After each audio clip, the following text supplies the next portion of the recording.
Hi, I want to start with a number. Our national debt just blew past a level that would have sounded made up to someone a generation ago.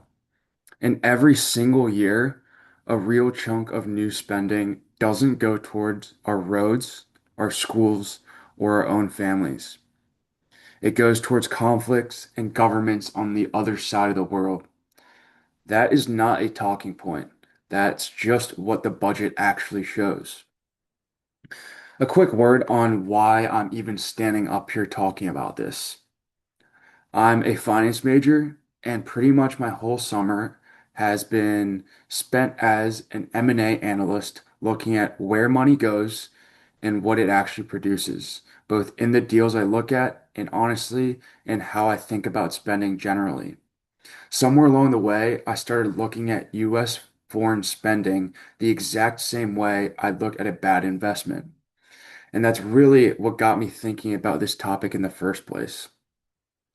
My take after digging into it is that we've stretched ourselves too thin funding conflicts and governments overseas, and it's time we put our own country's financial and domestic well-being first.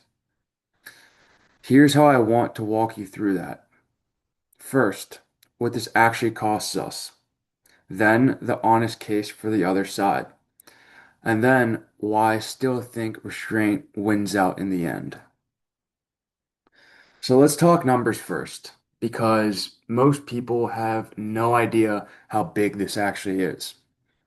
Posen and Ross laid out back in 1997 that US strategy since the Cold War has leaned hard towards an ambitious, everywhere at once role in the world instead of a limited one.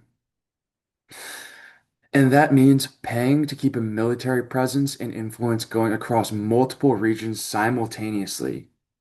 If you want to see what that actually costs in real dollars, Stiglitz and Billings put the true price tag on the Iraq War alone at around $3 trillion. And that's once you factor in things like veterans' health care, lost economic productivity, and decades of long-term obligations. Way past what anyone in the government projected going in. To put that number in perspective, the entire bipartisan infrastructure law Congress passed back in 2021, the one covering roads, bridges, water systems, and broadband nationwide, cost us $1.2 trillion over the course of 10 years. One war. One war cost us more than two and a half times that. And that's one war, one line item. Think about what that money could have done here instead, whether that's paying down debt or fixing things that are actually falling apart in our very own backyard. Now, I'm not going to stand up here and pretend there's no case for the other side, because there is, and it is a real one. Brooks and Woolforth argue that continued American engagement is part of what kept a stable international order running since World War II, one that's avoided another great power war and protected our own economic interests in the process. And McKeel goes even further and pushes directly on restraint as a strategy, arguing that if we pull back from regions we currently police, that gap doesn't just sit empty. It gets filled by proxy wars between rival powers instead. Both of them are making fair points. Pulling back isn't automatically risk-free, and a less engaged America could watch conflicts abroad spiral in ways that eventually land back on us anyway. Here's where I still land on my side, though.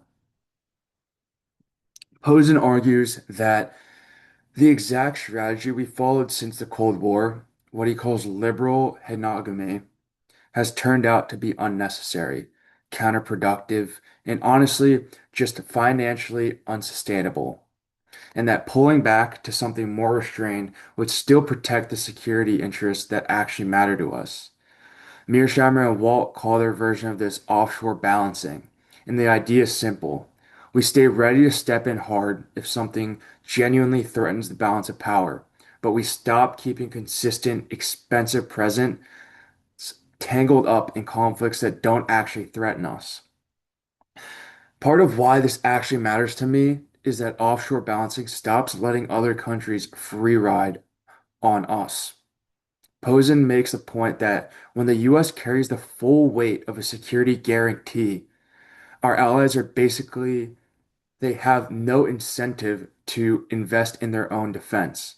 Because why would they when we're already covering it for free? Pulling back forces them to actually share the burden instead of just leaning on ours indefinitely. And that's also a direct answer to the proxy war concern McKeel and Brooks and Woolforth raise.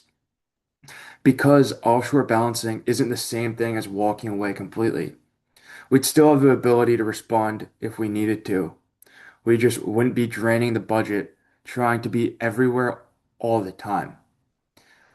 This isn't a choice between total isolation and endless intervention like people like to frame it. A more selective approach protects what matters without guilting our own financial future to do it. So here's what I told you. I showed you what this actually costs us.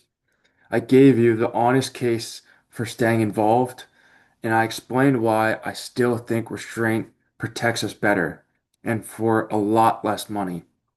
We've stretched ourselves too thin funding conflicts and governments overseas, and it's time we put our own country's financial and domestic well-being first.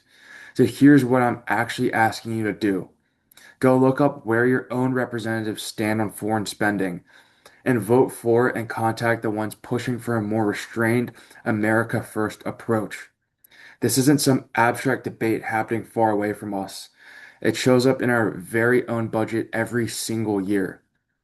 And it's one of the few things about foreign policy that we actually get a direct say in.